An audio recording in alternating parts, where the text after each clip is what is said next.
This video could change how you communicate in Commander forever, so let's talk about why you should yap more. If you're on the side of not wanting your pod to engage in politics or make statements about how you're the threat, then with love, I think you're wrong, but let me explain. I often see people ending up with this mindset because of bad experiences, either with people who are bad apples, or those that lack social skills, or perhaps just with those that are outright rude. These negative experiences get seen as a likely outcome of politics or banter, and people tend to shy away from all communication as a result. I find that really sad, because that's just limiting your chance at fun, like a lovely flower that never gets to see the sun because you're stuck sitting in some horrible person's shadow. Alternatively, if you think that this stuff gets in the way of the game and that politics is unfair and that it affects competitive integrity, then I think you have some thinking to do. You're either quite new to the game, or you're perhaps lacking skill in the art of the yap, or most likely, you're overly attached to winning and competition in a format where you should technically only be winning 25% of the games you play.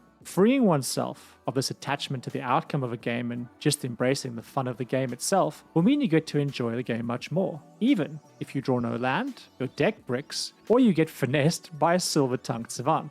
It's important to note that I don't mean that you shouldn't try to win the game, because you should, but I do mean that you shouldn't care so much about that it limits your ability to have fun when winning is unlikely or even impossible. I think it's far better if you instead view Magic itself as half of the whole of Commander, and that the chatting, jokes, politicking, and wheeling and dealing is the other half. Rather than thinking that this stuff just gets in the way, view this stuff as part of the game. It leads to far more fun. If you want a purist experience that's a bit more like chess and a bit less like Dungeons & Dragons, then with lots of love, I would suggest that you may be far better suited to more rigid 60-card one-on-one formats. You can have as much, if not more fun, by grabbing a group of your friends to sit down and play a bunch of one-on-one games than you would in Commander. And better yet, you only really need one friend to play, and it can be just the social. If you're not currently playing these formats already, what better time to try a format like Standard than when Foundations has recently launched? There is no shame in realizing that maybe you really love Magic, but you don't love Commander.